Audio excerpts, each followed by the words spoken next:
Story 1. The Ice Road Trucker Who Disappeared into White. Marcus LeBlanc had been driving ice roads in Canada's Northwest Territories for 9 winters when he took the route across Great Slave Lake in February 2018. The ice road season was his livelihood. Those few months when frozen lakes became highways connecting remote diamond mines and isolated communities to the outside world. Marcus knew the dangers: thin ice, whiteout conditions, vehicles breaking through and sinking into black water. But he also knew the protocols, the safety measures, the signs of trouble. 9 winters had taught him to read ice like other people read books. The load was standard: mining equipment heading to a site near Yellowknife, 43,000 pounds of cargo that his reinforced truck could handle easily on solid ice. Marcus had checked the ice road conditions that morning. Thickness reported at 42 inches, well above the minimum safe depth. Temperature had been stable at -30 Celsius for weeks. Perfect conditions. He departed the staging area at Detta around 10 a.m., the sun barely cresting the horizon in the Arctic winter. The ice road stretched ahead, marked by reflective posts every 100 meters, a white corridor across the frozen lake. Other trucks had passed through that morning, leaving fresh tracks in the compacted snow. Everything looked normal. Marcus kept his speed steady at 25 kilometers per hour, the recommended pace for heavy loads. His CB radio crackled with occasional transmissions from other drivers, position updates, weather observations, casual conversation that helped break the isolation. The ice beneath his wheels felt solid, the truck tracking straight and stable. Around 11:30 a.m., 30 kilometers onto the lake, Marcus noticed the weather changing. Not dramatically, but a thickening of the air, a reduction in visibility. The horizon began to blur, sky and ice merging into undifferentiated white. He'd driven through whiteouts before; they were common on the ice roads. So he slowed to 15 kilometers per hour and focused on the reflective marker posts. But something was wrong with the markers. They were spaced irregularly now, appearing at unpredictable intervals. Marcus would see one post, then drive what felt like the normal 100 meters, but no next post would appear. Then suddenly 3 posts would cluster together. The spacing made no sense. "Detta Base, this is Ice Runner 7, Marcus called on his CB. "I'm 30 kilometers out, experiencing visibility issues and marker irregularities. Can you confirm my position? Over." Static answered. Marcus adjusted the frequency, tried again. More static. The radio had worked fine 20 minutes ago, but now every channel produced only white noise. He checked his GPS. The screen showed his position, but the map display was blank white. No roads, no landmarks, no terrain features. Just a blue dot representing his truck floating in, digital whiteness. Marcus slowed further, nearly stopping. He couldn't navigate without markers or GPS details. The protocol in these situations was clear: stop, wait for visibility to improve, maintain radio contact with base. But he couldn't maintain radio contact, and stopping meant sitting stationary in -30 temperature. His truck would stay warm for hours, but eventually fuel would run low. He decided to continue moving slowly, watching for marker posts, trusting that the ice road continued straight ahead. But within minutes, Marcus realized the ice beneath him felt different. Not thinner, he wasn't breaking through, but textured differently, as if he'd left the maintained ice road and was driving across untouched lake surface. Marcus stopped the truck and climbed down to inspect. The moment his boots hit the ice, he understood something was profoundly wrong. The surface beneath him wasn't the compacted snow of the ice road. It was clear ice, smooth and transparent, showing black water underneath. And when he looked back toward his truck, he couldn't see his tire tracks. The ice showed no marks, no indication his truck had just driven across it. He turned in a slow circle, looking for the marker posts, for any sign of the ice road. Nothing. just flat white ice extending in all directions, blending seamlessly into white sky. No horizon line, no shadows, no depth perception. He'd entered a whiteout so complete that up and down became meaningless concepts. Marcus climbed back in his truck, fighting rising panic. He grabbed his emergency satellite phone, every ice road driver carried one, and activated it. The device powered on, showed full signal strength, but when he tried to dial base, the call wouldn't connect. The phone simply displayed calling indefinitely, never completing the connection. He checked his mirrors, confirming his trailer was still attached, his cargo still secure. Everything about his truck was normal. Only the world outside had changed, becoming this featureless white void. Marcus made a decision. He'd drive in a straight line, maintaining his compass heading east. Eventually, he'd reach the far shore of Great Slave Lake, or he'd intersect the ice road again, or he'd find some landmark. Sitting still wasn't an option. Movement, even uncertain movement, felt better than stasis. He put the truck in gear and began driving, watching his compass obsessively to maintain direction. His speedometer showed 15 kilometers per hour. His odometer ticked upward, recording distance. But the view outside never changed. Just white ice, white sky, white air, all merging into a single, undifferentiated field.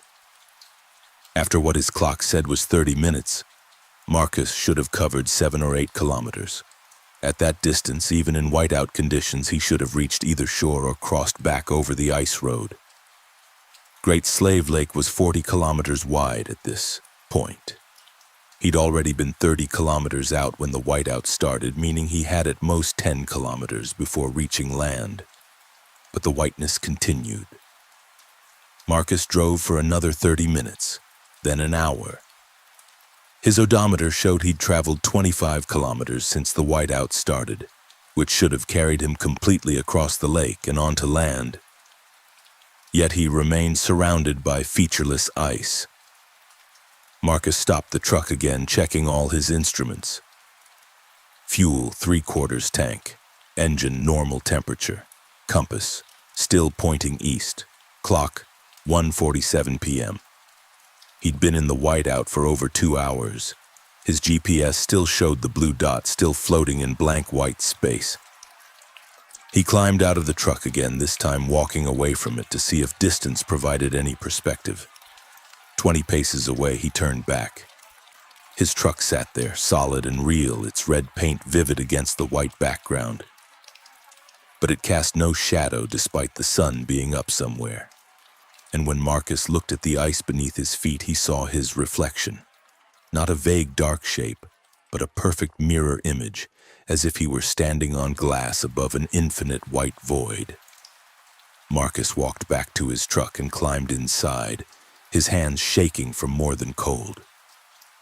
This wasn't normal whiteout. This was something else, some phenomenon that had pulled him out of normal geography into a space that existed only as white. No landmarks, no terrain, no physical reality except the ice beneath his wheels and the truck surrounding him. His CB radio suddenly crackled to life. Ice Runner 7, this is Data Base. Do you copy? Over. Relief flooded through Marcus. Data Base, Ice Runner 7 copies. I'm in severe whiteout conditions, position unknown, request guidance, over. Ice Runner 7, confirm your last known position. Approximately 30 kilometers onto Great Slave Lake, heading east from Deta. Entered whiteout around 11:30 hours. Have been driving east since then, but can't locate shore. Odometer shows I've traveled over 40 kilometers, but still on ice. Something's wrong with my position. A long pause. Then, Ice Runner 7, your transmission is breaking up. Cannot confirm position. Please repeat. Marcus repeated his information, speaking slowly and clearly. But the response was identical. Cannot confirm position. Please repeat. As if the base could hear him but couldn't understand him or couldn't accept what he was saying. Data base, can you triangulate my position from my radio signal? Over. Negative, Ice Runner 7. We're not receiving a locatable signal from you. Your transmission appears to be coming from everywhere. Cannot triangulate. Marcus felt his stomach drop. His signal was coming from everywhere. He wasn't in a specific location anymore.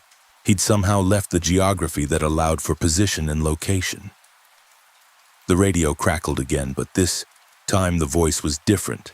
Not the dispatcher at Data Base, but another trucker's voice, rough and tired. Ice Runner 7. This is Ice Runner 12. I can hear you. I'm in the white too. Have been for 3 days. Marcus grabbed the mic. Ice Runner 12, where are you? How long have you been here? Don't know where. Just white. I entered a whiteout on February 6th. Been driving ever since.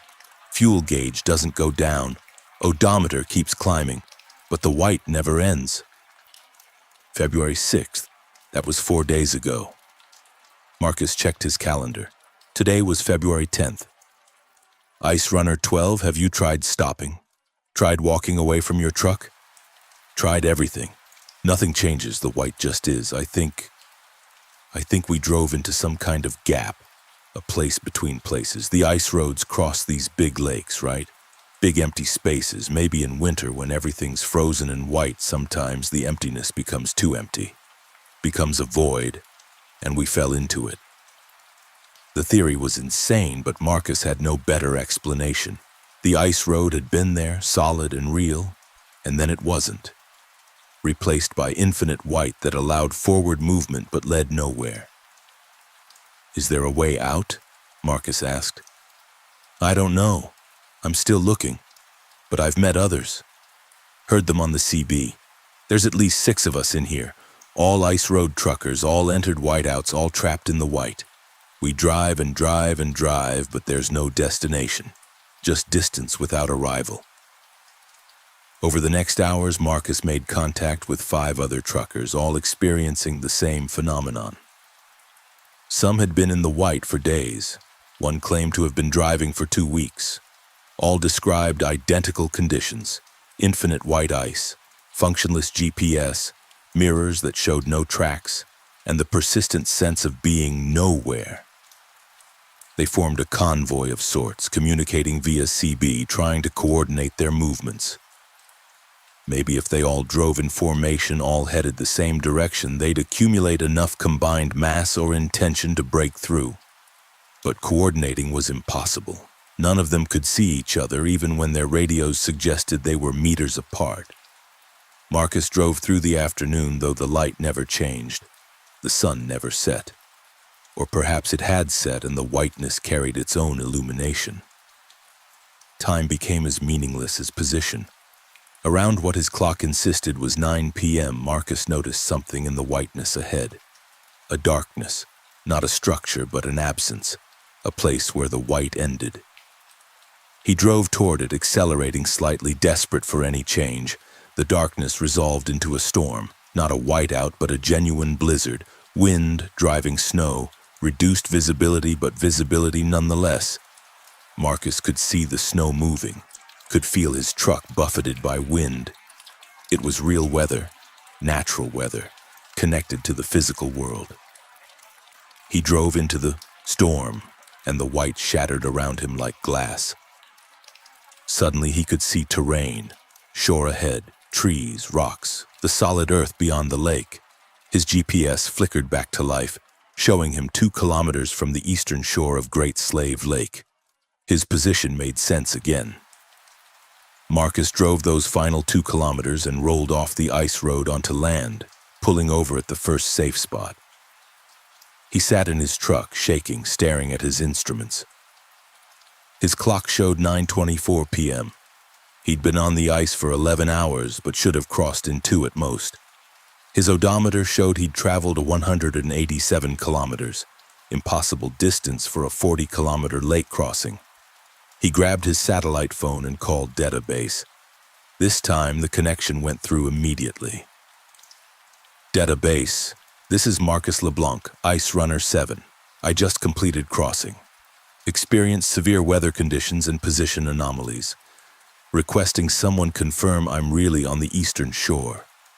Ice Runner 7 database copies. GPS shows you on the eastern shore, 2 kilometers past Ice Road terminus. You're showing as having crossed successfully. Are you injured? Do you need assistance? I'm fine, but I lost contact for hours. Did you track my position during crossing? Negative. Ice Runner 7. We lost your signal approximately 30 kilometers onto the lake around 11:45 hours. Signal returned at 21:17 hours, showing you 2 kilometers from eastern shore. We logged it as equipment malfunction during whiteout conditions. Happens sometimes with the GPS trackers. Marcus wanted to explain about the white, about the other truckers, about driving 187 kilometers across a 40-kilometer lake. But he knew how it would sound. Copy that. Ice Runner 7 continuing to destination. He delivered his load to the mine site, filed his paperwork, said nothing about the experience. But he checked with other drivers, asked carefully about unusual whiteout experiences. Most had stories, brief disorientation, instruments acting strangely, feeling lost even on familiar routes. But nothing like Marcus's 11 hours in infinite white, except one driver, an older man named Robert, who listened to Marcus's vague questions and pulled him aside. You went into the white, the real white, the place under the ice where lost things go. You know about it? Heard stories. Some ice road drivers don't come back, not because they break through the ice. We'd find the trucks if that happened. They just vanish. Completely gone, no trace. The assumption is they went through somewhere the ice was thinner than reported. But maybe some of them went into the white instead. I heard other truckers in there on the CB, Marcus said. People who've been trapped for days or weeks. Robert nodded slowly. The white is patient. It holds what it catches. You got lucky, found the edge, found the storm that marked the boundary. Most don't. Most just drive forever. Fuel never running out because there's nowhere to go and no time to measure. They're still in there, still driving, still calling on the CB to whoever might hear. Marcus never drove ice roads again. That winter was his last. He took work on regular highways, on routes where the ground stayed solid year-round, where whiteouts were just weather instead of doorways into infinite white voids beneath the ice. But sometimes on winter nights, Marcus would tune a CB radio to the ice road frequencies and listen. And sometimes he'd hear them, the truckers in the white calling positions that didn't exist, asking for guidance no one could give, driving forever through spaces between spaces, trapped in the emptiness that winter creates when snow and ice make everything the same absent color. Story 2. The cabin that repeated the same week. Jennifer Holbrook rented the cottage on Lake Superior in August 2019 specifically for its isolation. She was a writer from Toronto who needed total silence to finish her novel, and the listing promised exactly that.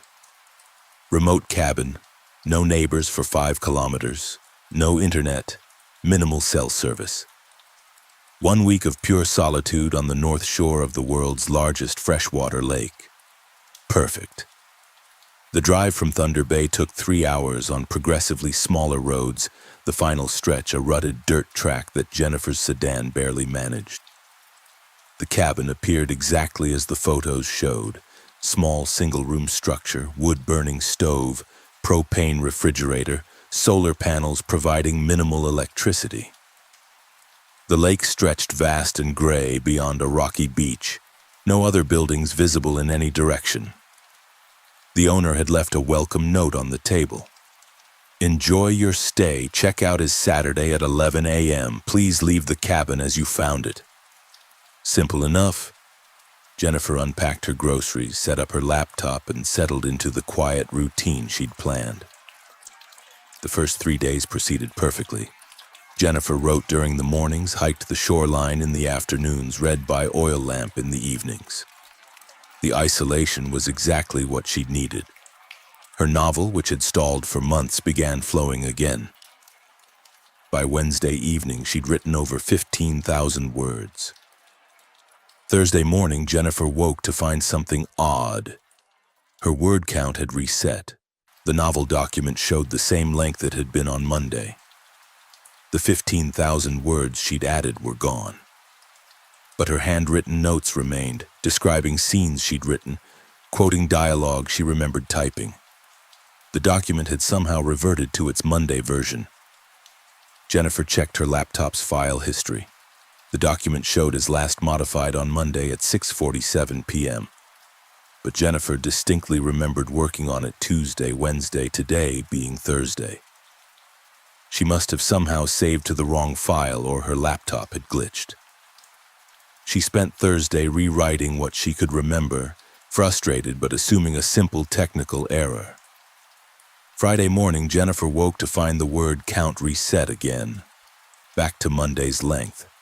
And when she checked her groceries, she found them at Monday levels too. Bread that should have been half eaten was whole. Milk that should have been nearly empty was full. The propane tank, which she'd used for 3 days of cooking, read completely full. That's when Jennifer noticed the note on the table. Enjoy your stay. Checkout is Saturday at 11 a.m. The same welcome note, in the same position as if she'd just arrived. She grabbed her phone. August 19th. Monday. The date showed Monday, August 19th, the same day she'd arrived. But Jennifer had clear memories of 4 days at the cabin. She remembered the hikes she'd taken, the meals she'd cooked, the writing she'd done. Jennifer walked outside to her car. The odometer showed exactly what it had when she'd arrived. No additional kilometers from the long walk she'd taken up the dirt road on Wednesday. Her car's gas tank, completely full, though she'd run it down to 3/4 tank during the drive from Thunder Bay. Everything had reset to Monday, but Jennifer's memories hadn't. She remembered Tuesday through Thursday, remembered writing 15,000 words twice, remembered 4 days of experiences that apparently hadn't happened. She drove back up the dirt road toward the main highway, thinking she'd leave, get away from whatever was happening. But after 30 minutes of driving, she found herself pulling up to the cabin again. The road had looped back on itself, or she'd gotten turned around, or the geography had rearranged. She tried again, watching the road carefully, noting landmarks. Same result. Every path away from the cabin eventually curved back to it. Jennifer spent Monday, or what presented as Monday again, testing the boundaries of the cabin's area. She could walk about a kilometer in any direction before the landscape would subtly redirect her. Trees would thicken, forcing her to detour. Rocky terrain would become impassable. The lakeshore would curve back on itself. All paths led back to the cabin. She was trapped, not by walls or barriers, but by geography that refused to let her leave. Tuesday arrived, or seemed to. Jennifer experienced a full day, wrote, ate, explored, but Wednesday morning she woke to Monday again. Same date on her phone, same full propane tank, same welcome note. Her memories of Tuesday existed, but Tuesday itself had been erased. The cabin was repeating Monday over and over, and only Jennifer retained memories of the repetitions.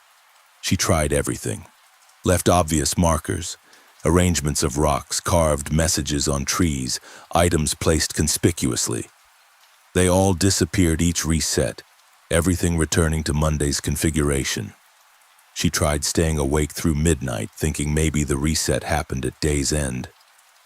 But at 12:01 a.m. Tuesday, Jennifer would blink and find herself waking in the cabin bed at 7:30 a.m. Monday. Memories of the previous day intact, but the day itself erased. After experiencing Monday 20 times, Jennifer began finding details she'd missed. A calendar on the wall showed August 2019. But the dates were wrong, shifted by several days compared to her phone. The welcome note's handwriting looked strange. The letters formed in ways that were almost but not quite normal. And the propane tank had no manufacturer's label, no serial number, no indication of origin. The cabin existed, but not quite correctly, like a copy made by something that understood cabins conceptually, but didn't quite grasp the details.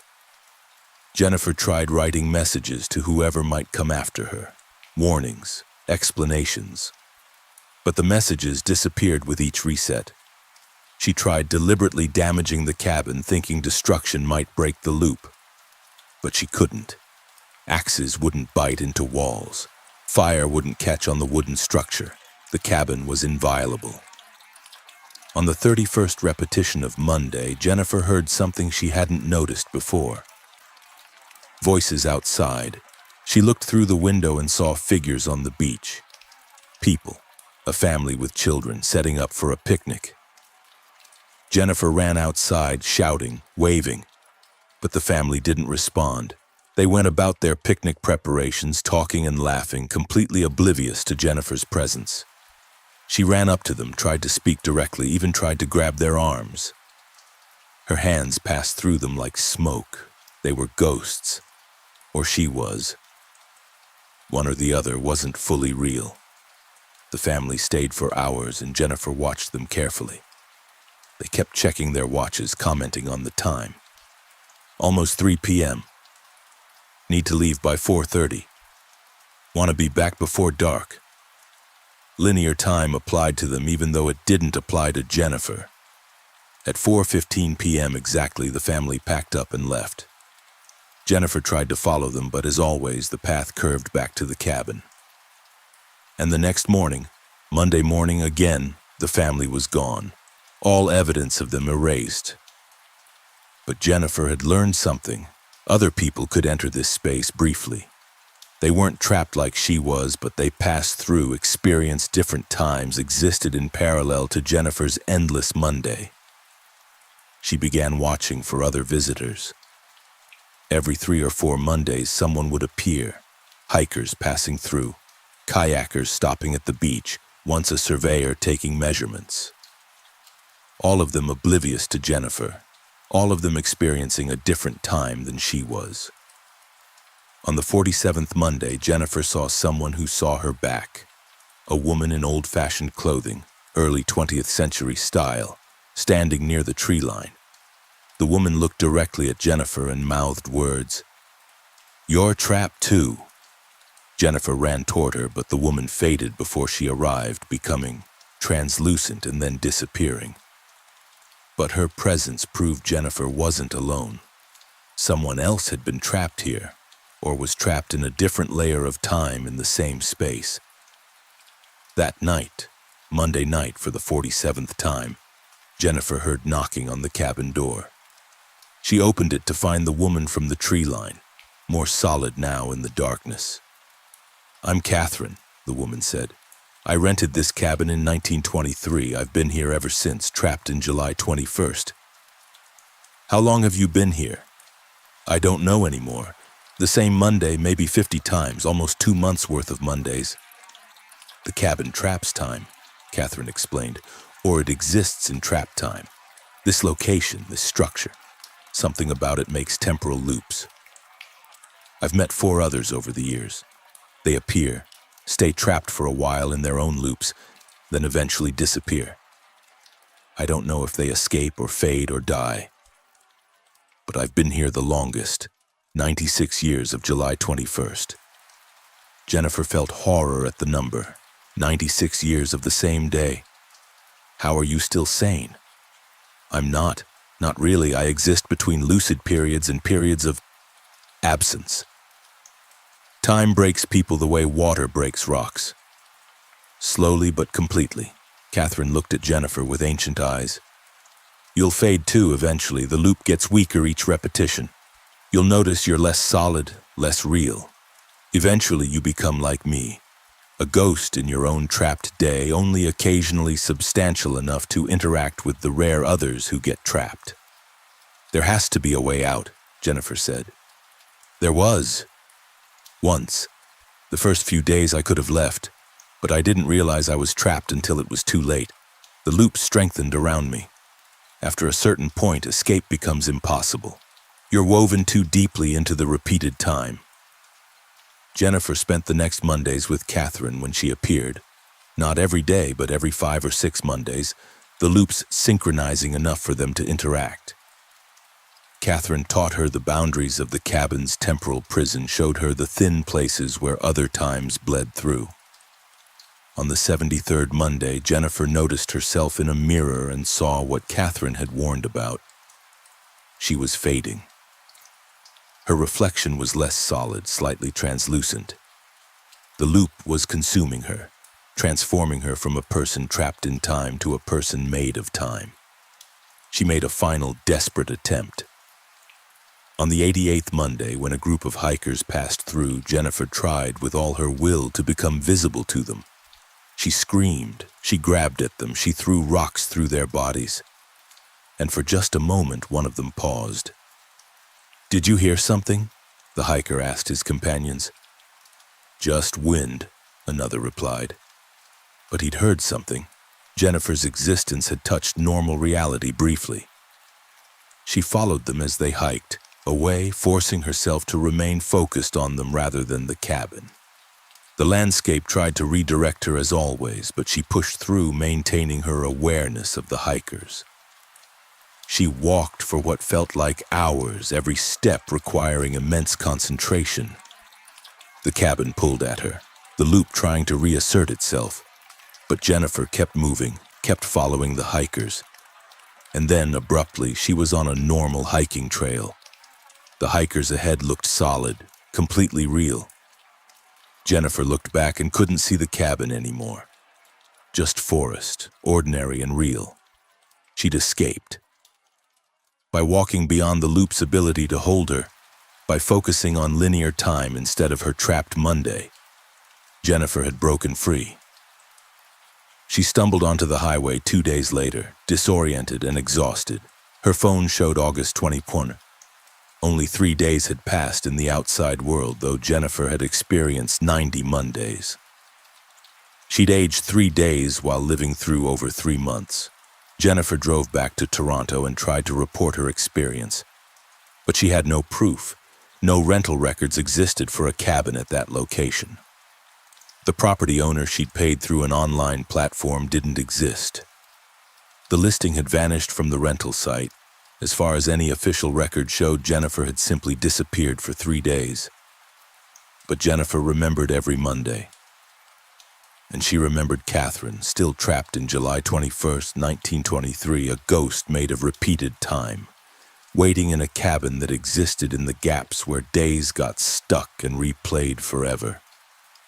Jennifer tried to find the cabin again with a search party, tried to save Catherine or any others trapped there. But the road wasn't where she remembered. The shoreline had different features. The cabin existed only for those who rented it, who entered its temporal loop unaware. Somewhere on the north shore of Lake Superior, that cabin still stands, and Catherine still experiences July 21st, and anyone who rents it might find themselves trapped in endless repetition, the same day rewinding again and again until they fade into ghosts made of stuck time, waiting for the rare others who get caught in the same loop. Story 3. The flight that landed 5 years early. Captain Rebecca Thorpe had been flying commercial routes for Air Canada for 14 years when she piloted Flight 437 from Vancouver to Toronto on October 12, 2024. It was a standard domestic flight, a route Rebecca had flown hundreds of times. 3.5 hours of routine aviation over the Canadian Rockies and Prairies. The aircraft was a Boeing 737, well-maintained and familiar. Weather conditions were optimal. Everything about the flight screamed normal. Boarding proceeded routinely. Rebecca and her first officer completed the pre-flight checklist, confirmed the passenger count at 167, and received clearance from Vancouver Tower.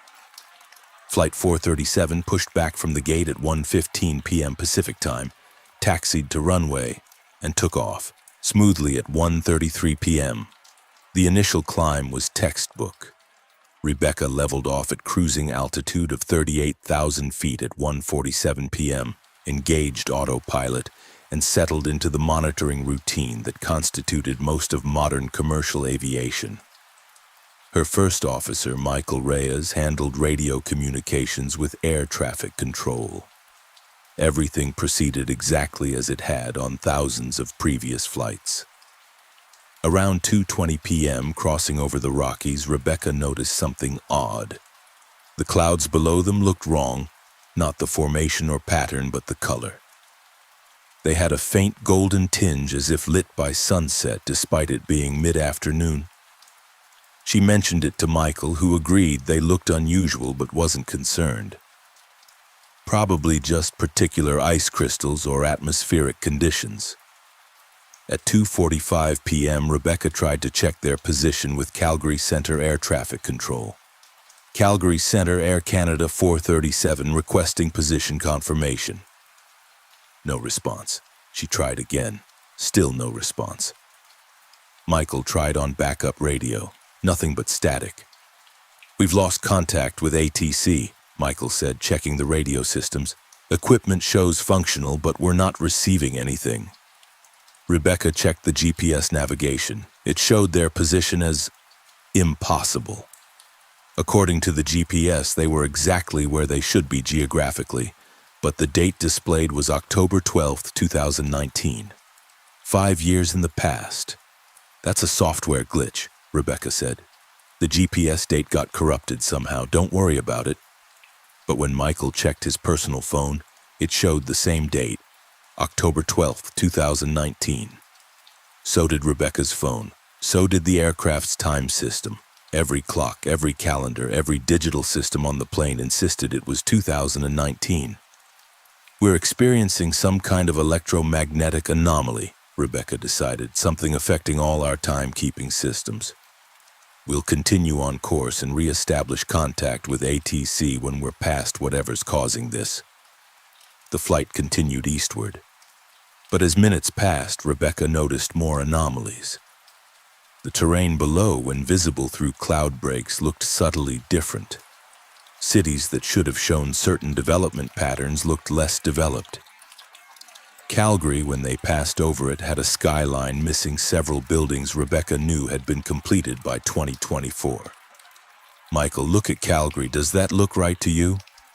Michael studied the city below. "It looks older, or less built up. But I'm not that familiar with Calgary from the air." Rebecca was. She'd flown over Calgary hundreds of times and knew its skyline well. What she saw below was Calgary's skyline from approximately 2019, before the recent high-rise construction boom, before the new developments. At 3:15 p.m., Rebecca made a decision. "I'm going to make a general emergency call. Something genuinely strange is happening." She switched to the emergency frequency. "Mayday, mayday, mayday. This is Air Canada Flight 437, Boeing 737, experiencing equipment anomalies and unable to contact ATC. Any station, please respond." A voice crackled back immediately. "Aircraft calling Mayday, this is Winnipeg Center. Confirm your identity. We have no flight plan for Air Canada 437. Rebecca felt ice in her stomach. "Winnipeg Center, Air Canada 437, flight from Vancouver to Toronto departed 1:33 p.m. Pacific Time. We're experiencing complete radio failure except this frequency. Air Canada 437, negative. We show no such flight in our system. What is your aircraft type and registration?" Rebecca provided the information. A long pause followed. Then, "Air Canada 437, the registration you provided shows that aircraft is currently on the ground in maintenance in Vancouver. It's not airborne. What is your actual registration?" "That is our actual registration," Rebecca insisted. "I'm the pilot. I'm currently flying this aircraft at 38,000 feet over Manitoba. This isn't a joke." Another pause. "Air Canada 437, stand by." Rebecca and Michael exchanged looks. The aircraft wasn't supposed to be in maintenance. It had been in perfect condition when they departed. They were flying it right now. "Air Canada 437, what date do you show?" "October 12, 2019, but that's erroneous. Our actual date is October 12th, 2024. We're experiencing systemic electronic problems. An even longer pause. Then a different voice, more authoritative. Air Canada 437, this is Winnipeg Center Supervisor. Today's date is October 12th, 2019. If you're genuinely airborne, you're flying on a date 5 years before you claim. We need you to squawk ident and begin descent to Thunder Bay for emergency landing. Rebecca's mind raced. Either everyone on the ground was wrong about the date, or the aircraft and everyone on it had somehow traveled 5 years backward in time. Neither possibility made sense, but she had to prioritize safety. She had 167 passengers who needed to land safely regardless of what year it was. Winnipeg Center, Air Canada 437 complying. Beginning descent to Thunder Bay. Rebecca disengaged autopilot and started a gradual descent. She activated the intercom to the cabin. Flight attendants, prepare the cabin for early landing. Passengers, this is Captain Thorpe. We're experiencing technical difficulties and we'll be making an early landing in Thunder Bay. This is purely precautionary. Please follow crew instructions. As they descended, Rebecca looked out at the landscape below. Everything looked consistent with 2019. City sizes, highway development patterns, even the types of vehicles visible on roads. Either the entire visible world had been transformed to match 2019, or the aircraft had genuinely traveled through time. Landing clearance came from Thunder Bay Tower, where the controllers sounded equally baffled. Rebecca brought the 737 down smoothly, touching down at 4:37 p.m. on a runway that looked exactly as she remembered it from years ago. Emergency vehicles surrounded the aircraft as it taxied to a remote gate. When Rebecca shut down the engines and opened the cabin door, she found herself facing airport security, local police and airline officials, all looking at the aircraft as if it were a ghost. "Who are you?" the airport manager asked. "Where did this aircraft come from?" "I'm Captain Rebecca Thorpe, Air Canada. This is Flight 437 from Vancouver to Toronto. We departed at 1:33 p.m. today and experienced electronic anomalies en route." "Today's date is October 12th, 2019, the manager said. "Air Canada has no record of Flight 437. Your aircraft registration shows that plane is currently in Vancouver undergoing maintenance for a landing gear issue. And frankly, Captain, you're not in our employee database." Rebecca produced her pilot's license, her employee ID, her passport. All showed dates consistent with 2024.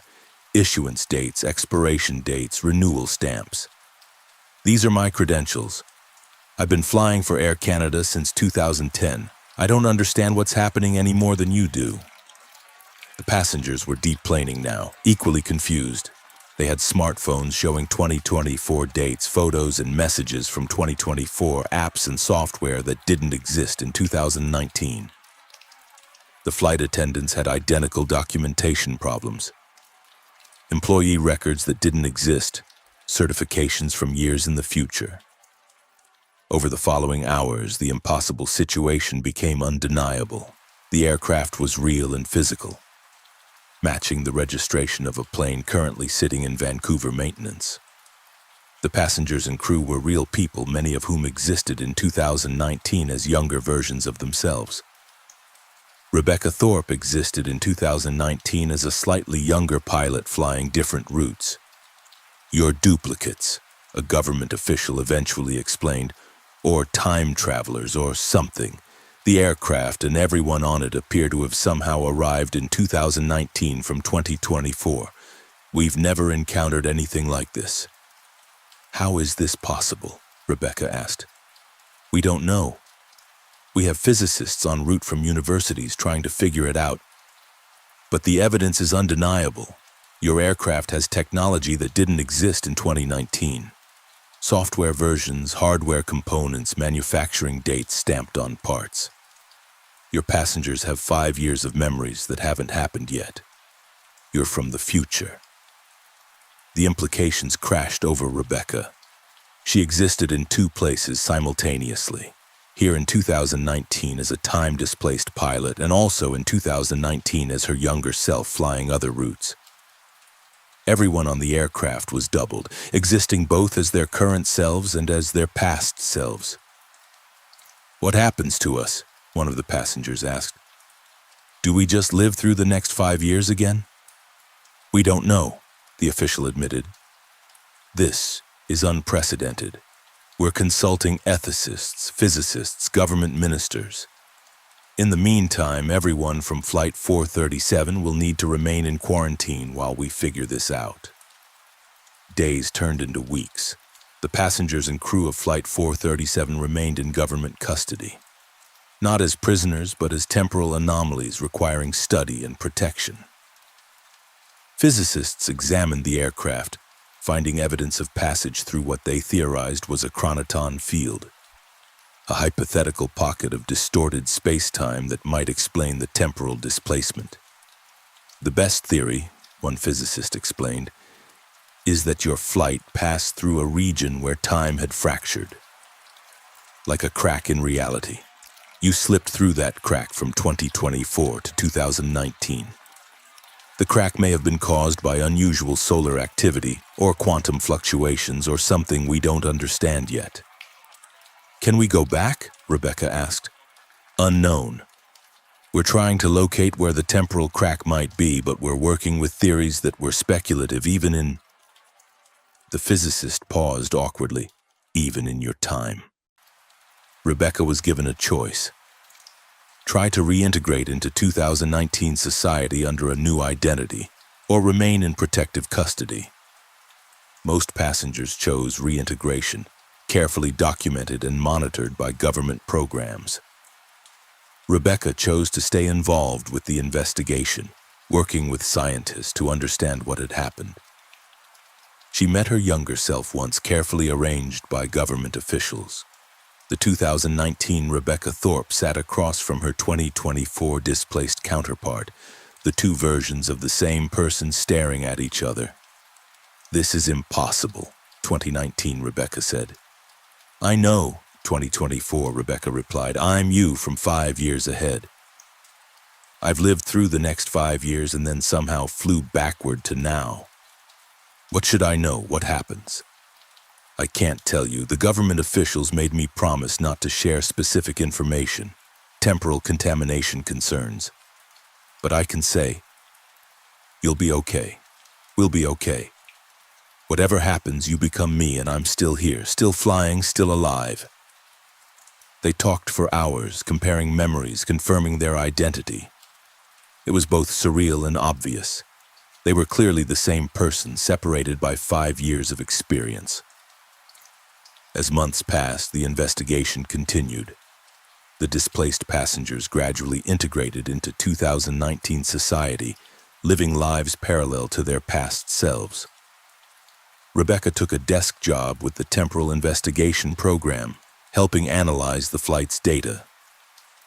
Then on October 12, 2020, exactly 1 year after the displacement, something happened. Rebecca woke up feeling strange, dislocated. She looked in the mirror and saw herself fading, becoming translucent. By noon, she'd become completely transparent. By evening, she'd disappeared entirely. The same happened to all the Flight 437 passengers and crew. On the anniversary of their displacement, they simply faded from existence, as if erased from the timeline. The government scrambled to understand. The physicists developed a theory. The displaced people had been temporal duplicates, existing in a timeline that wasn't truly theirs. When the timeline caught up to when they'd arrived, the paradox resolved itself by erasing the duplicates. They hadn't died exactly, they'd simply ceased to exist. In 2019, their existence canceled by temporal mechanics. But the story didn't end there. On October 12, 2024, a Boeing 737 took off from Vancouver heading to Toronto. Captain Rebecca Thorpe was at the controls. Around 2:20 p.m., she noticed the clouds below had a strange golden tinge. The aircraft's GPS began showing the date as 2019. Radio contact with ATC failed. And Rebecca understood. She was about to experience the displacement for the first time, living through the event that she'd already lived through once before from the other side. Time was a loop and she was caught in it, about to arrive in 2019 where she'd exist for 1 year before fading back to where she belonged. The aircraft descended through golden clouds, and when it emerged, the date was October 12, 2019. Flight 437 had traveled through time again, completing a loop that had no beginning or end, just endless repetition of the same displacement.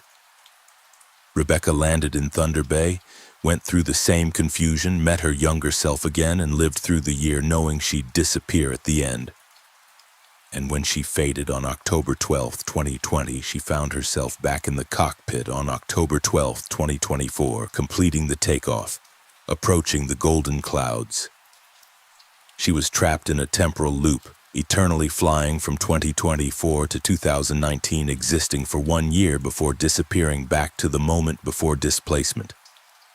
The flight that landed 5 years early hadn't ended. It kept landing over and over, Rebecca and her passengers cycling through the same year forever. Ghosts who arrived from a future they'd return to just in time to arrive from again. Story 4. The broadcast that came from nowhere. Dale Hoffman had been working as a radio engineer in Winnipeg for 26 years when he encountered the broadcast that changed everything. It was March 2022 during a routine maintenance shift at the CBC transmission facility outside the city. Dale's job involved monitoring the transmission equipment, ensuring signal quality, and troubleshooting technical issues. Routine, technical work that rarely surprised him.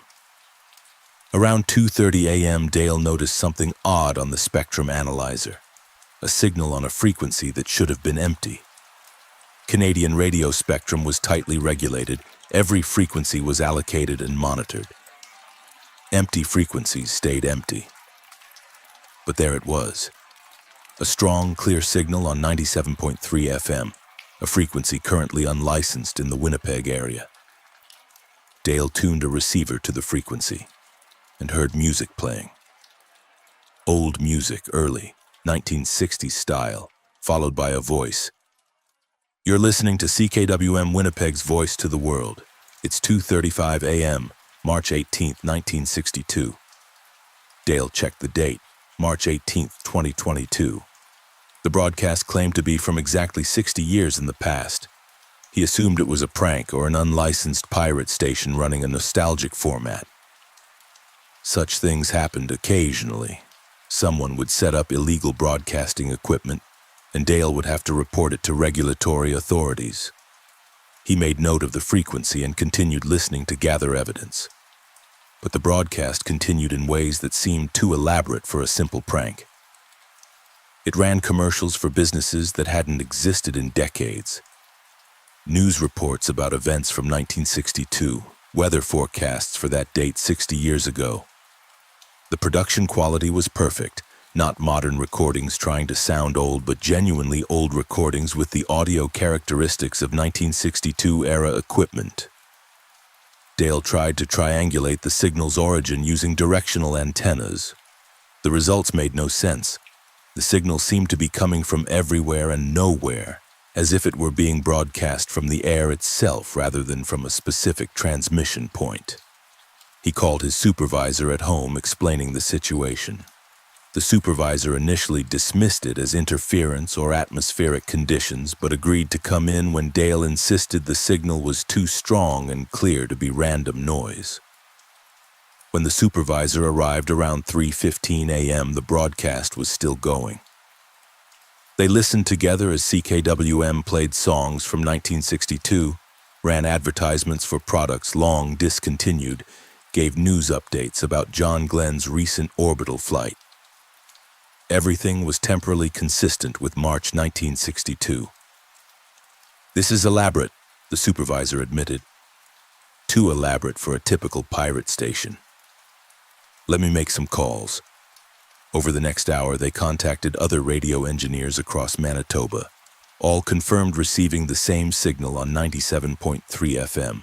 a powerful broadcast covering at least 200 kilometers claiming to be CKWM from 1962. CKWM did exist, an older engineer confirmed after checking historical records. It was a Winnipeg station from 1947 to 1965. Broadcast on 1440 AM, not FM, and it definitely shut down 57 years ago. What you're receiving can't be the real CKWM, but it sounded real. Dale and his team spent the rest of the night monitoring the broadcast, recording it, analyzing it technically. The audio characteristics matched 1962-era equipment exactly. Tube amplifiers, vintage microphones, analog tape artifacts. Modern equipment, even trying to recreate that sound, would show subtle differences. This broadcast showed none. At 6:00 AM, CKWM played "O Canada," announced sign-off, and went silent. The frequency returned to empty static. Dale reviewed the recordings, finding no technical explanation. The broadcast had been real, powerful, and professionally produced, but its claimed origin, 1962, was impossible. Radio signals traveled at the speed of light. A broadcast from 1962 would have passed Earth 60 years ago, now 6 light years away into deep space. Unless the broadcast wasn't traveling through space, unless it was traveling through time. Dale reported the incident to the Canadian Radio, Television, and Telecommunications Commission, expecting skepticism. Instead, he found that CRTC had been receiving similar reports for years. Phantom radio stations broadcasting from past decades, appearing briefly, then disappearing. CKWM was just the latest. "We call them temporal echoes," a CRTC investigator explained, "radio broadcasts that somehow persist in or return from the past." The theory is that under specific atmospheric and electromagnetic conditions, old radio signals can be reflected, stored. We don't really understand the mechanism, but a few times a year, somewhere in Canada, a radio station that's been off the air for decades will suddenly broadcast again, exactly as it did when it was operational. "Why isn't this common knowledge?" Dale asked. "Because it's impossible and we can't explain it. And announcing that phantom radio stations from the past occasionally broadcast would cause panic or ridicule. So we document it quietly and keep investigating." Dale became obsessed with the phenomenon. He set up equipment to monitor for temporal echoes, scanning frequencies during the atmospheric conditions that seemed to correlate with their appearance. Over the next months, he caught several. A French-language station from 1973 Montreal, broadcasting for 3 hours before disappearing. A weather report station from 1988 Calgary, running its automated forecast loop for 6 days straight. A CBC Northern Service broadcast from 1955 playing programming for indigenous communities in languages that now had few speakers. Each broadcast was temporally consistent, culturally authentic, technically genuine. They weren't hoaxes. They were real radio signals from the past, somehow reaching the present. Dale started corresponding with others who'd encountered temporal echoes. Engineers, amateur radio enthusiasts, academics. They formed an informal network, sharing observations and theories. Some believed the broadcasts were literally reflected signals, bounced back through time by phenomena science didn't yet understand. Others theorized they were parallel timelines bleeding through, versions of the past that still existed in adjacent dimensions. In October 2022, Dale detected the strongest temporal echo yet. CFRB Toronto broadcasting from November 22, 1963. The station was covering the Kennedy assassination. Reporters live on air describing the chaos in Dallas, the president's death, the nation's shock. Dale listened to history unfolding in real time, 60 years delayed, broadcast in the present from the past. But something was different about this broadcast. Between the news reports, Dale heard interference. Other voices speaking over the 1963 broadcast. modern voices speaking contemporary English, and they seemed to be aware of Dale. "Can you hear us?" one of the voices asked. "The people listening in 2022? We know you're there. We can hear you too. Time is thinner than you think." Dale grabbed his microphone, connected it to his transmitter, and broadcast back on the same frequency. "This is Dale Hoffman broadcasting from 2022. Who are you?" "We're engineers in 1963 receiving your signals from the future. We've been monitoring temporal echoes too, broadcasts from ahead of our time, your music, your news, your voices from decades we haven't lived yet. The radio spectrum is time-blind. Signals exist outside temporal sequence." Dale's hands shook. "How is this possible?" "We don't know, but we know it's real. We're communicating across 60 years right now. The gap isn't empty, it's full of broadcasts from all times, overlapping, interfacing. Radio exists in eternity." Over the next hours, Dale and the 1963 engineers exchanged information. They described their respective eras, their technologies, their worlds. The 1963 engineers marveled at descriptions of the internet, digital transmission, satellite broadcasting. Dale marveled at their live experience of events he knew only as history. "Can you warn us?" one of the 1963 engineers asked. "Tell us what's coming. Wars, disasters, things we should prepare for?" Dale hesitated. "I don't know if I should. Temporal contamination. Paradoxes. We're already contaminated. We're receiving broadcasts from your time. We know some of what's coming, but specifics would help. We could save lives." Dale made a decision. He spent the rest of the night broadcasting summaries of the next 60 years. Major events, technological developments, social changes. The 1963 engineers recorded everything, asking questions, clarifying details. At 6:47 a.m., the connection began to degrade. The 1963 broadcast started fading, interference increasing. The last words Dale heard from across the 60-year gap: "Thank you. We'll try to do better with what you've told us. Maybe history can change. Maybe we're not locked into the futures you describe." Then the signal was gone. 97.3 FM returning to empty static. Dale sat in stunned silence. He'd communicated with the past, given information that might alter history. And if history altered, would his present change? Would he remember a different version of the last 60 years? He checked news sources, history books, his own memories. Everything seemed unchanged. The Kennedy assassination still happened as he'd learned it. The intervening decades unfolded as he'd always known. Either the 1963 engineers hadn't been able to change anything, or changes they'd made were so subtle they'd been incorporated into the timeline Dale knew. Or, and this possibility disturbed him more, multiple timelines now existed in parallel. The original timeline continued unchanged for Dale, while a branching timeline diverged from 1963, incorporating the information he'd provided. Two versions of history, both equally real, separated by a single radio conversation. Dale never detected that specific temporal echo again. CFRB's November 22, 1963 broadcast didn't reappear, but other echoes continued, stations from various decades, some brief, some lasting hours or days. Dale monitored them all, recording them, cataloging them. And sometimes, rarely, he'd hear voices that seemed aware of him. Modern voices speaking through old broadcasts, or old voices responding to modern signals. Time was porous for radio waves, and conversations leaked through the gaps. Dale kept his recordings in a secure archive, documentation of the impossible. He tried publishing his findings in technical journals, but they were rejected as hoaxes or misinterpretations. The academic community wasn't ready to accept that radio signals could travel through time, but the broadcasts continued.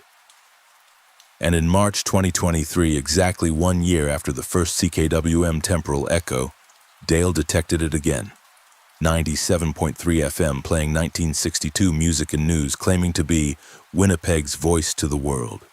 But this time, between songs, Dale heard his own voice, recordings of his conversations with the 1963 engineers, played back as if they were part of CKWM's 1962 programming.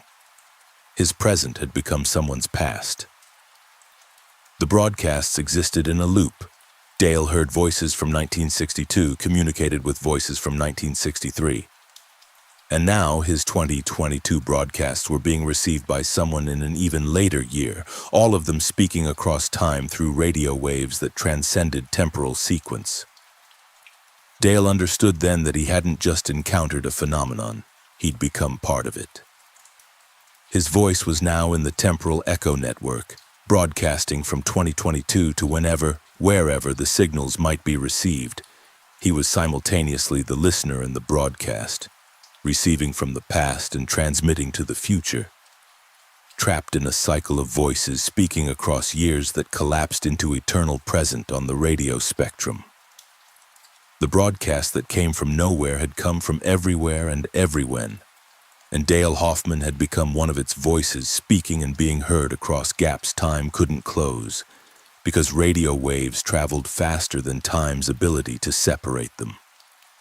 Story 5. The forest where directions stopped working.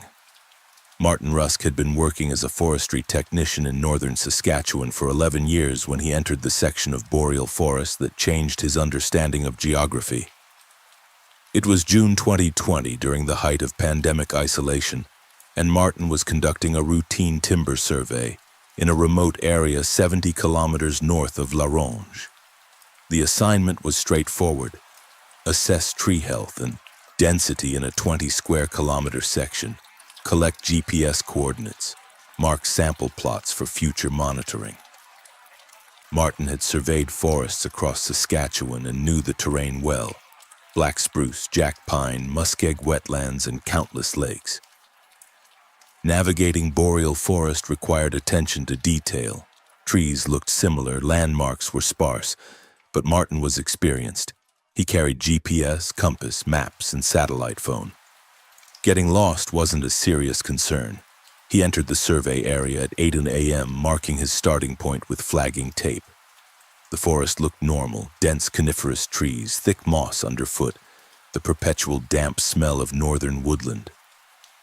Martin began his systematic survey, working in a grid pattern, moving east for 1 kilometer, then south for 50 meters, then west for 1 kilometer, then south another 50 meters.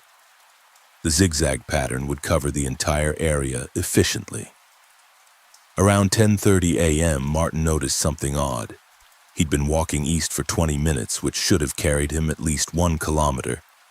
But his GPS showed he'd only moved about 300 meters. He checked the device, thinking it was malfunctioning. The signal showed strong satellite lock, 7 satellites, excellent accuracy.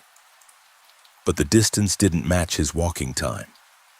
Martin marked his position and decided to walk a precise straight line for 10 minutes at his normal pace, then check his GPS distance. He chose a bearing and walked carefully, maintaining his direction. After 10 minutes, he checked. The GPS showed he'd traveled less than 100 meters. But Martin knew his walking speed. He should have covered at least 300 meters. He tried again, this time deliberately walking as fast as possible without running. 10 minutes of fast walking, the GPS showed only 70 meters of movement. The forest was compressing distance, or Martin was moving through space at a rate inconsistent with his physical effort. Either way, normal geographic relationships had broken down. Martin checked his compass. It showed north, consistently. He walked in the direction the compass indicated as north for 5 minutes, then checked his GPS track. According to the GPS, he'd walked southeast. The compass was lying, or the GPS was lying, or both were measuring different properties that no longer aligned. He tried a radio call on his forestry service frequency. "Base, this is Rusk. I'm experiencing navigation equipment malfunction. GPS and compass showing contradictory readings. Requesting advice. Over. Static. Martin tried his satellite phone. It showed signal, but calls wouldn't connect. Text messages wouldn't send. The device functioned mechanically but couldn't communicate with the outside world. Martin assessed his situation. He'd entered the forest from the south.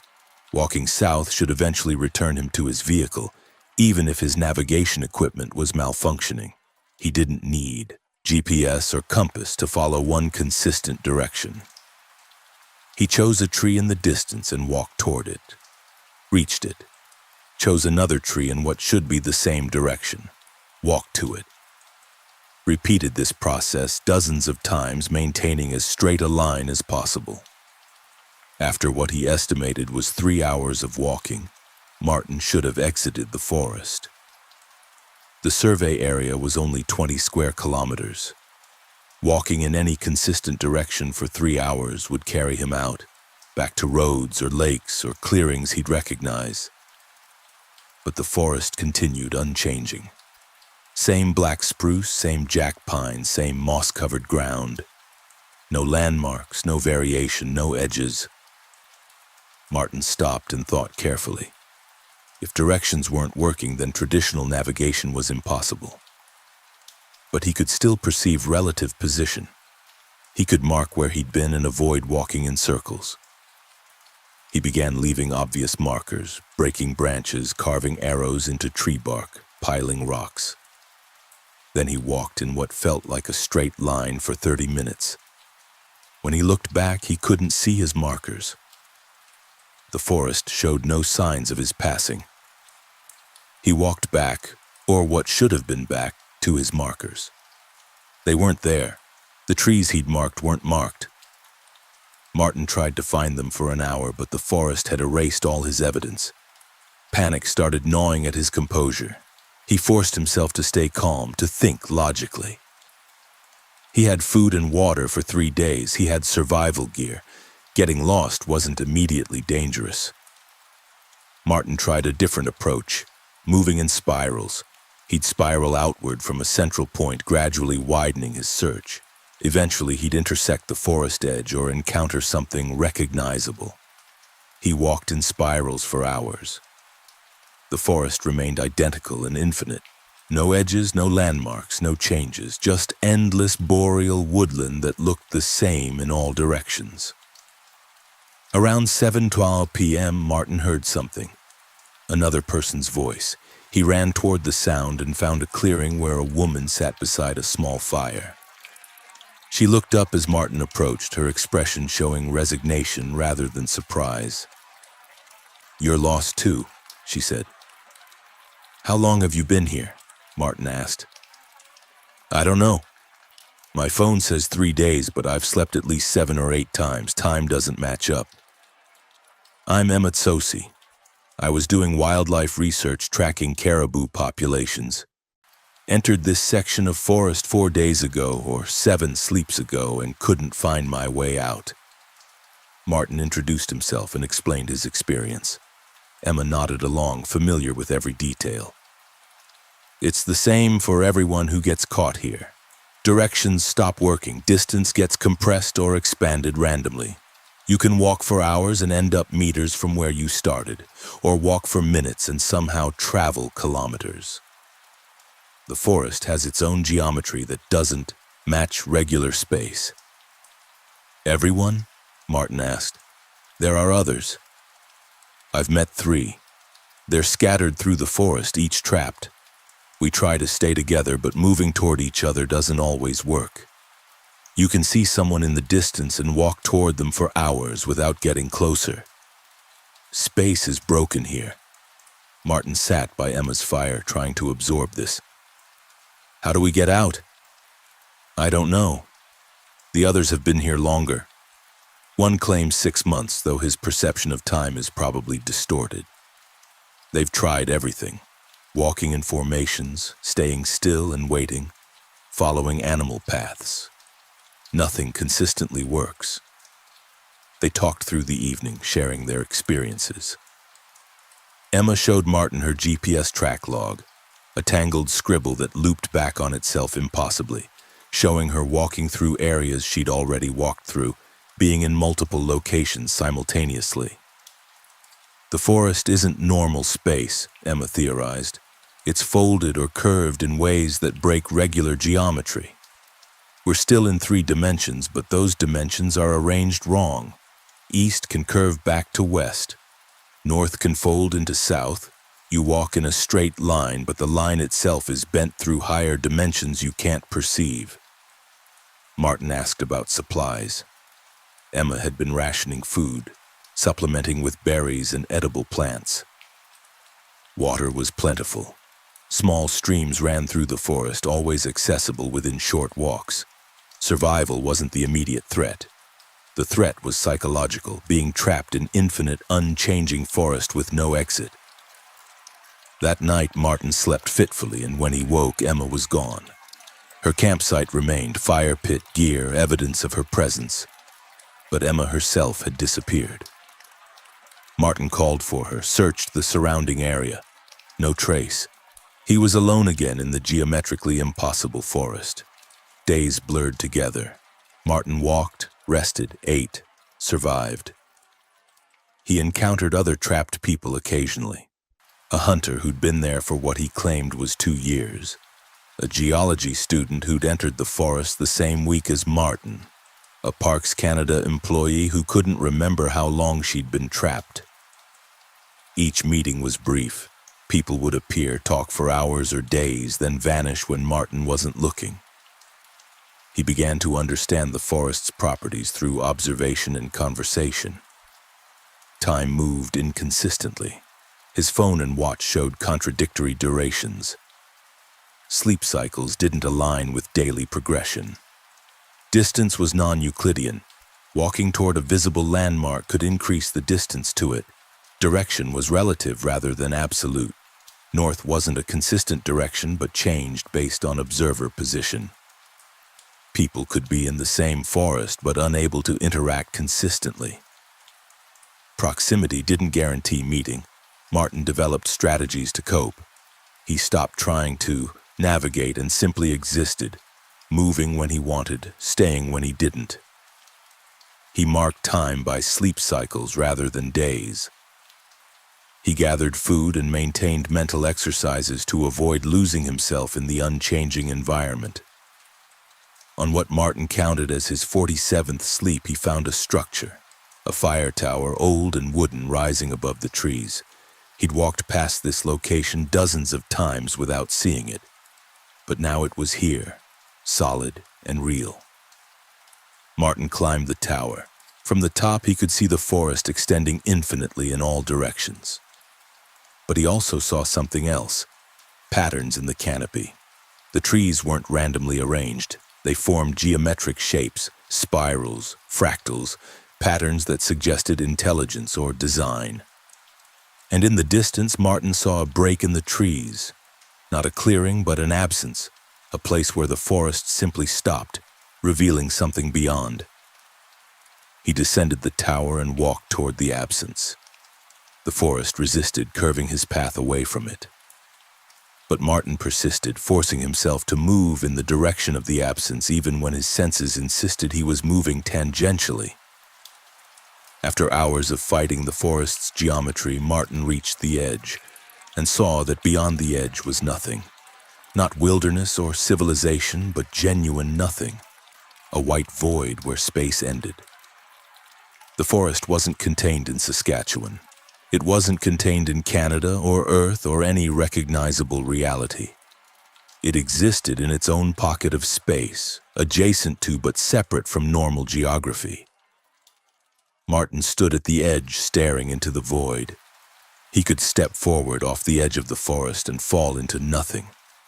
Or he could stay in the forest, trapped in impossible geometry, existing in a woodland that followed no rules. A voice spoke behind him. Emma returned from wherever she'd vanished. I found the edge months ago. Couldn't bring myself to step off. What if there's no return from the void? What if falling is permanent? But staying here is permanent too, Martin replied. Maybe. Or maybe the forest eventually releases people. Maybe we have to earn our way out. or wait for the right moment, or understand something fundamental. Martin stepped back from the edge, choosing to stay in the forest rather than risk the void. And in that moment of choosing, something shifted. The trees around him suddenly looked different, more normal, more aligned with regular geometry. His compass, when he checked it, pointed to a consistent north. His GPS showed a sensible location. "You accepted being here," Emma said. "The forest was waiting for you to stop fighting it. It traps people who resist but releases people who accept." Martin walked back into the forest, and this time his movement felt normal. Distance corresponded to effort. Direction stayed consistent. After 2 hours of walking, he reached the southern edge and saw his vehicle parked where he'd left it. He turned back to thank Emma. But the forest had returned to its infinite state behind him. She was still in there, still trapped, or still choosing not to leave. Martin couldn't tell which. He drove back to La Ronge and filed a report about equipment malfunction and early exit from the survey area. He didn't mention the impossible forest, the trapped people, the geometric anomalies. Who would believe it? But Martin never returned to that section. He marked it privately as an area to avoid, and when other forestry technicians were assigned surveys there, he warned them vaguely about navigation difficulties and equipment problems. Some came back quickly, reporting nothing unusual. Others didn't come back for days or weeks, returning with confused stories about getting lost and disoriented. And a few never came back at all, officially listed as missing in the boreal forest, though Martin suspected they'd found the edge where directions stopped working and geometry broke down. The forest where directions stopped working remained in northern Saskatchewan, accessible to anyone who happened to enter it from the wrong angle or at the wrong time. And within it, people wandered through impossible space, trapped until they accepted their trapping, navigating woodland that existed outside the rules that governed everywhere else. Story 6, The Highway Rest. Stop that aged you. Patricia Cole had been driving transport trucks across Ontario for 19 years when she stopped at the rest area on Highway 17 near Wawa. It was September 2021, late evening, and Patricia was hauling consumer goods from Thunder Bay to Sudbury. The route was familiar. She'd driven it hundreds of times, and the rest stop was one of her regular places to take mandatory breaks. The facility was standard. Parking lot, restrooms, vending machines, covered picnic tables. A few other vehicles were parked there when Patricia pulled in around 9:45 p.m. She locked her truck and walked toward the restroom building, noting the pleasant autumn weather and clear sky. Inside the restroom, Patricia washed her hands and looked in the mirror, and stopped, confused by what she saw. Her reflection showed an older woman, not dramatically older, but noticeably so. More gray hair, deeper lines around her eyes, a certain tiredness in her features that Patricia didn't see in herself. She touched her face, watching the reflection follow. It was definitely her mirror image, but aged perhaps 5 or 10 years. Patricia looked at her actual hands. They appeared normal, matching her age of 47, but the mirror showed hands that looked closer to 60. Patricia backed away from the mirror, deeply unsettled. This had to be a trick mirror, maybe slightly warped glass, creating a distorting effect. She moved to a different sink, a different mirror. Same result. Her reflection was older than she was. She hurried outside, breathing the cool air, trying to rationalize what she'd seen. The lighting in the restroom must have been strange, or she was more tired than she'd realized, perceiving her reflection incorrectly. Patricia walked to her truck to grab coffee from her thermos. As she opened the door, she glanced at her reflection in the truck's side mirror. Again, the image showed an older woman. Patricia grabbed her phone and switched it to selfie camera mode, taking a picture of herself. The photo showed her normal face, 47 years old, matching how she felt. But when she looked at any reflective surface, truck mirrors, windows, even puddles in the parking lot, the reflection was older. Patricia approached another trucker who was walking toward his vehicle. "Excuse me, this is going to sound strange, but can you tell me approximately how old you think I am?" The trucker looked at her, seeming confused by the question. "I don't know. 60? 65? Why?" Patricia felt ice spread through her chest. "You see me as 60-something? Give or take. Is something wrong?" Patricia didn't answer. She looked at the trucker carefully. He appeared to be maybe 50 years old. "How old do I look?" She held up her phone showing her selfie. The trucker squinted at the screen. "In the photo? 45, 50 maybe. But you look older in person. Honestly, lady, this is weird. I'm going to go." He hurried to his truck. Patricia stood in the parking lot, understanding what was happening. To other people, to mirrors, to any external observation, she appeared significantly older than she actually was. But to herself, to her phone camera, she remained 47. She looked at other people in the rest area. A family at a picnic table, parents and 2 children. But they all looked elderly, even the children. The children appeared to be at least 30 years old. The parents looked to be in their 80s. Patricia walked closer to the family. "Excuse me, how old are your children?" The mother looked up, her aged face showing confusion. "They're 7 and 9. Why? They look much older to me. Do I look normal to you?" The mother studied Patricia. "You look like a normal old woman. Are you feeling all right? Do you need help?" Patricia backed away. "No, I'm fine. Sorry to bother you." The rest stop was doing something to perception of age. Everyone Patricia observed appeared decades older than they should be, and to everyone else, Patricia appeared decades older than her actual age. But self-perception remained accurate. The mother thought her children were 7 and 9 because to herself they looked 7 and 9. Patricia thought she was 47 because to herself she looked 47. Patricia made a decision. Leave immediately. Get away from this rest stop and whatever was affecting it. She climbed into her truck, started the engine, and drove back onto Highway 17, heading east towards Sudbury. After 30 kilometers of driving, Patricia stopped at a gas station. She looked in the restroom mirror. Her reflection showed an even older woman, perhaps 70 years old now. She'd aged another 10 years and 30 kilometers of distance from the rest stop. The gas station attendant, when Patricia paid for fuel, looked at her with concern. "Ma'am, are you sure you should be driving? You look very tired. Do you need me to call someone?" "How old do you think I am?" Patricia asked. "I don't know, 75, 80?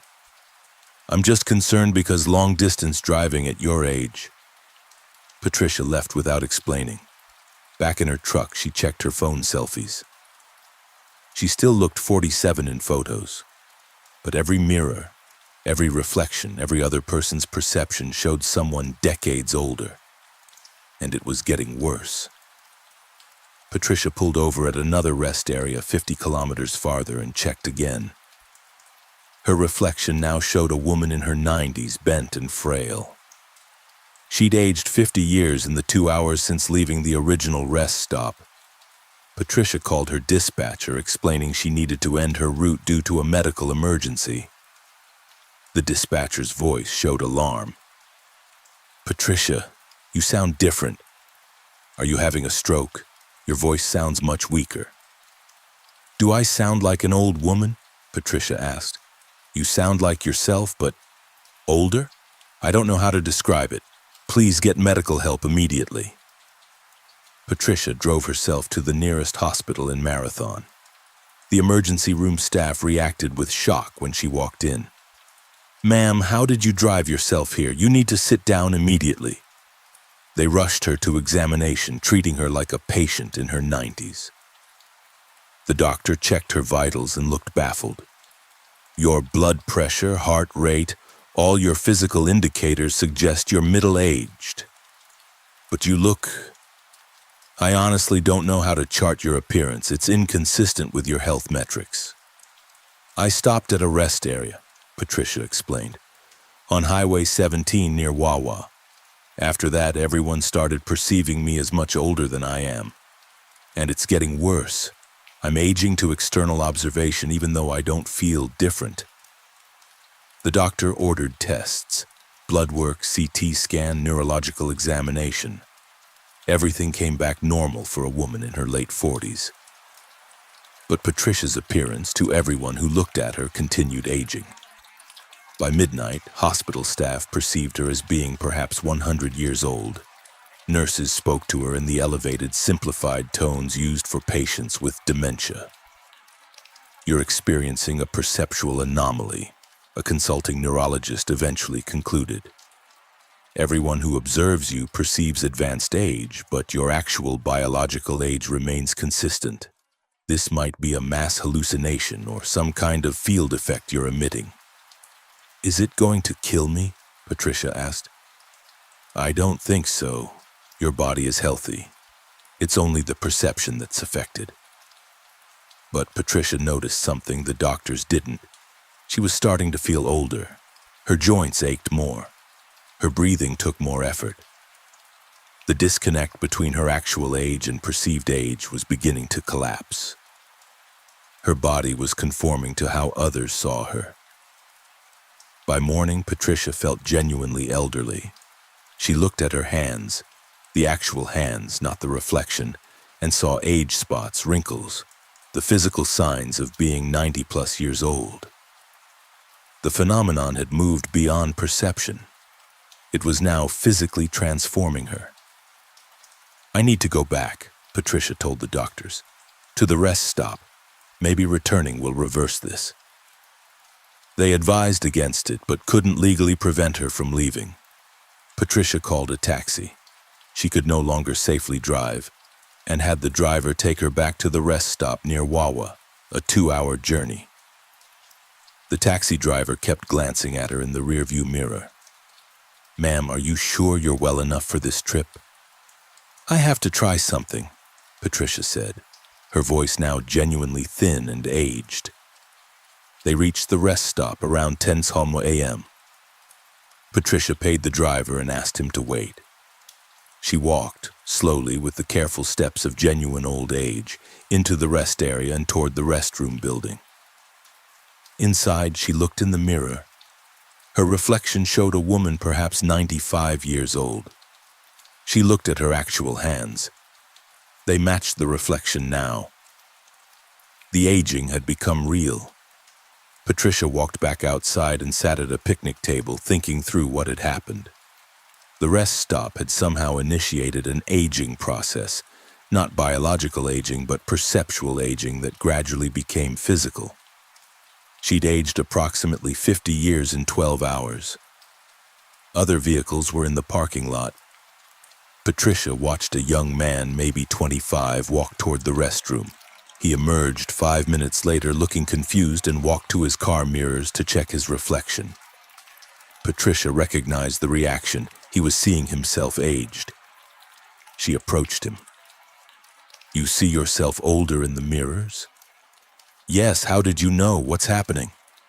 "This rest stop does something, changes how we're perceived.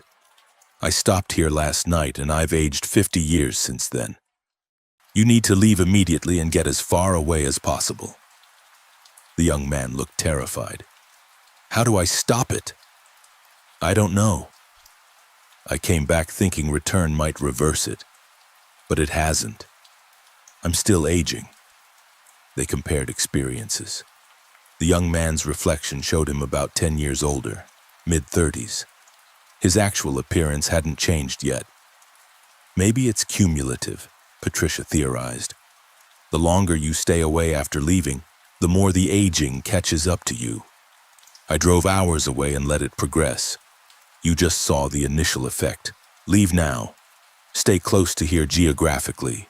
Maybe it won't advance." The young man ran to his car and drove away.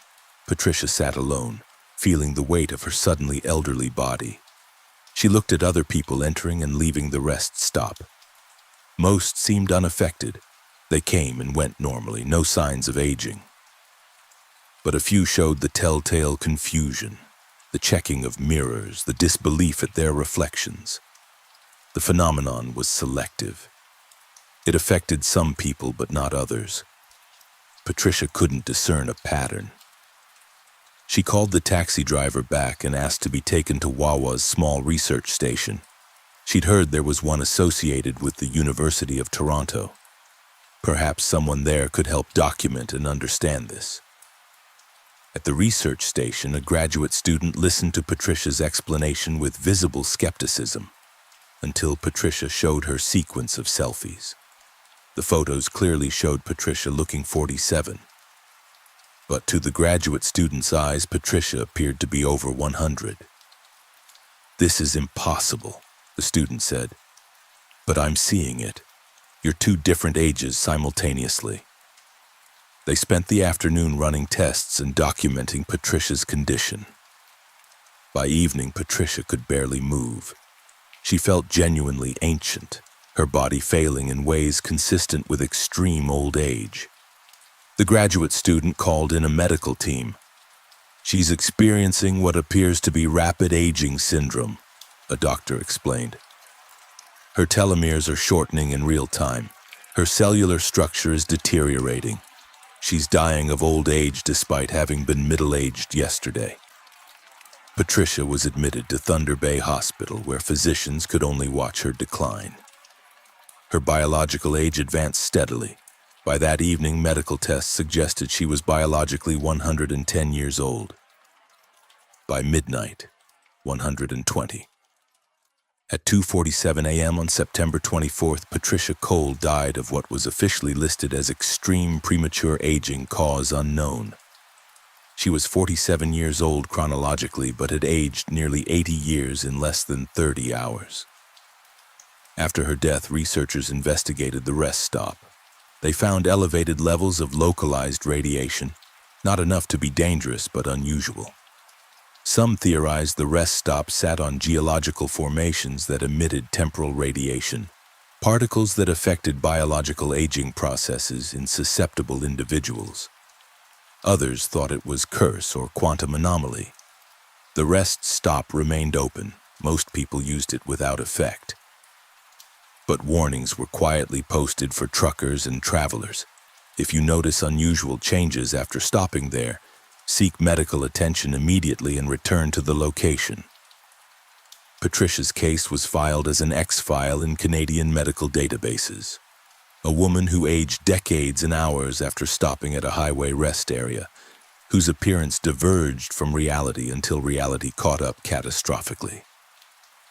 The rest stop near Wawa remains there, on Highway 17, serving thousands of travelers yearly. Most experience nothing unusual, but occasionally someone will emerge from the restroom looking confused, staring at their reflection, seeing themselves aged beyond their years. And if they're unlucky like Patricia, the aging won't stop at perception. It will become physical, biological, fatal. The highway rest stop that aged you still operates, and the only warning is the one Patricia couldn't give. Don't stop there, don't look in the mirrors, don't let the place see you, because once it does, it starts counting your years in hours. Story 7, the mining town that existed in 2 times.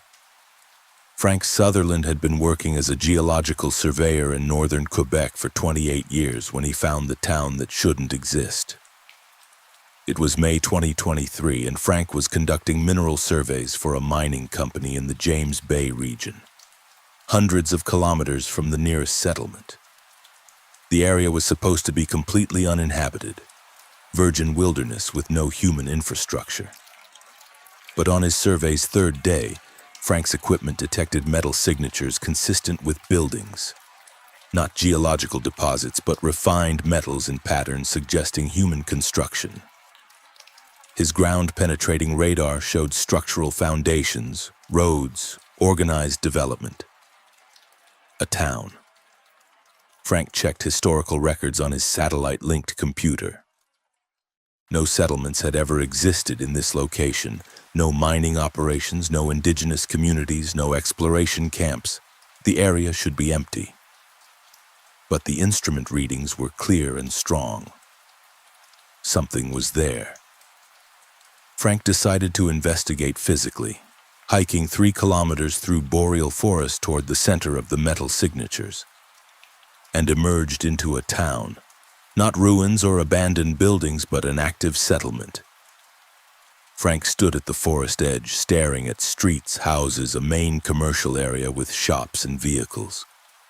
People walked along sidewalks. Smoke rose from chimneys. The town was alive, functional, inhabited, but the architecture was wrong. The buildings looked like they were from the 1950s or early 1960s, mid-century modern style, old cars parked on streets, clothing styles that matched that era. The town existed in the present day, but looked like the past. Frank approached cautiously, walking down a street toward the town center. A sign identified the place as Nouveau Minière, Quebec, founded 1957. The population sign showed 847 residents. Frank tried to remember if he'd ever heard of Nouveau Minière. Nothing came to mind. People on the street noticed Frank and stared at his modern surveying equipment, his contemporary clothing. He must have looked as anachronistic to them as they looked to him. A man approached, middle-aged, wearing clothing from perhaps 1962. "Can I help you? You're not from here?" "I'm a surveyor," Frank explained. "I was working in the area and found your town. I didn't know there was a settlement out here." The man looked confused. "You didn't know about Nouveau Minière?" "We're a mining town. Been here since 1957. Where did you come from?" "Val d'Or, originally. I'm working for a geological survey company." "What mine operates here?" "The James Bay Copper Mine. Employs most of the town. You interested in work?" "We're always looking for experienced miners." Frank's mind raced. No James Bay Copper Mine existed in Quebec records. No Nouveau Minière appeared on any map. But here it was, solid and real, with hundreds of inhabitants living apparently normal lives in a town that officially didn't exist. "What's the date?" Frank asked. The man checked his watch. "May 15th. Why? What year?" The man's expression shifted to concern. 1962. "Are you feeling all right?" Frank felt reality tilting. To this man, to this town, the year was 1962, but Frank's equipment, his phone, his knowledge all insisted the year was 2023. One of them was experiencing the wrong time. "Can you tell me what's happening in the world?" Frank asked. "Current events?" The man listed news from 1962, the Cuban Missile Crisis looming, John Glenn's orbital flight, early escalation in Vietnam. Events that had happened 61 years ago from Frank's perspective, but were current news from the town's perspective. Frank thanked the man and walked through Nouveau Minière, observing carefully. Every detail confirmed a town existing in 1962. Newspapers dated 1962, radios playing music from that era, conversations referencing 1962 cultural touchstones. But the town also showed signs of existing in physical present. The buildings, while 1960s styled, weren't weathered or aged. They looked maintained, current within their temporal context. Frank found the town library and searched for history books. The most recent publication was dated 1961. No books from after 1962 existed. Frank asked the librarian when new books would arrive. "We get shipments quarterly from Montreal," the librarian explained. "Next one should be in June." Frank walked to the town limits. At the edge where town met forest, he found something remarkable. The boundary was visible. On one side, 1962, buildings, roads, parked cars from that era. On the other side, 2023, modern forest, 21st century trees grown to contemporary size. The two times existed adjacent, separated by a line maybe 20 meters wide where both times seemed to blur together.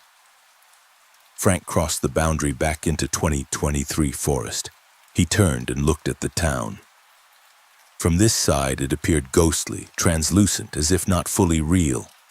But when he stepped back across the boundary into the town's space, everything solidified, became concrete and present. Nouveau-Minière existed in 1962 permanently. While the rest of the world had advanced 61 years, this town remained locked in that single year, its residents unaware that decades had passed outside their temporal bubble. Frank attempted to explain this to the town's mayor, a middle-aged man named Claude Bergeron. The mayor listened politely but clearly thought Frank was insane or playing a prank. "The year is 1962, Bergeron insisted. "I know this because I've lived every day from 1957 when we founded this town until now. I remember last week, last month, last year. Time moves normally here." "But outside your town," Frank said, "it's 2023. 61 years have passed." "That's impossible. How could 60 years pass out there while only 5 years pass here? Time doesn't work that way." Frank had no explanation. "Can I show you something?" He pulled out his smartphone, powering it on.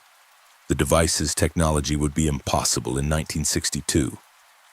"This is from 2023. We call it a smartphone. It's a computer, phone, camera, and more in one device."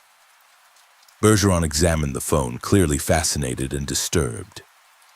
"This isn't possible with 1962 technology. Because it's from 60 years in your future." They spent hours discussing the situation. Bergeron confirmed that from the town's perspective, time moved normally. Days passed sequentially from 1957 to now 1962. Residents aged normally, children were born, elderly died. But the town existed in a bubble where 1962 never ended. The calendar advanced day by day, but the year remained fixed. "What happens at the end of December?" Frank asked. "Does it roll over to 1963? "It should," Bergeron said. "But now that you mention it, I can't specifically remember any New Year's celebration going from 1962 to 1963. It's like my memory says we've been in 1962 for months, but I can't pinpoint when 1961 ended." Frank theorized that the town existed in a temporal loop. It experienced 1962 repeatedly. Not obviously, not in a way residents would notice, but subtly. Each December 31st rolled back to January 1st of the same year. Memories adjusted so residents wouldn't notice the loop. From inside the bubble, time seemed to progress normally. But from outside, the town was trapped in perpetual 1962. "Why?" Bergeron asked. "Why would this happen to us?" Frank investigated the mine, the James Bay copper mine that employed most of the town. He descended into the tunnels with the mine supervisor examining the operations. And deep in the mine, Frank found something, a geological formation unlike anything he'd encountered. Crystals, massive and geometrically perfect, growing in a chamber the miners had exposed. The crystals emitted unusual radiation and seemed to distort light and space around them. "These appeared about 5 years ago," the supervisor explained. "Right when we founded the town. We've been studying them, trying to understand their composition. They're not like any mineral we know." Frank's instruments went haywire near the crystals. His watch stopped. His GPS showed contradictory locations. The air felt thick, resistant, as if time itself had viscosity here. "These crystals are causing the temporal effect," Frank said. "They're generating a field that locks this area in 1962 as long as they're here emitting this field. The town can't progress beyond that year. Can we remove them? Break the effect? I don't know. They might be keeping the town stable. Removing them might cause the town to experience all 61 skipped years at once. Everyone would age 6 decades instantly. Buildings would decay. The town might collapse into ruin." Bergeron and the mine supervisor looked at the crystals with new horror. They were trapped, not by physical barriers but by temporal ones that protected and imprisoned them simultaneously. Frank stayed in Nouveau-Minière for what the town experienced as 3 days. During that time, only 3 hours passed in the outside world. Time flowed at different rates inside and outside the bubble. When Frank left, crossing back into 2023 forest, he looked back at the town wavering between visibility and translucence. He marked the location carefully in his GPS and returned to Val d'Or to file his report. His company didn't believe him. The coordinates he provided when checked by satellite showed only uninhabited forest. Frank's instruments had detected metal signatures, but follow-up surveys found nothing.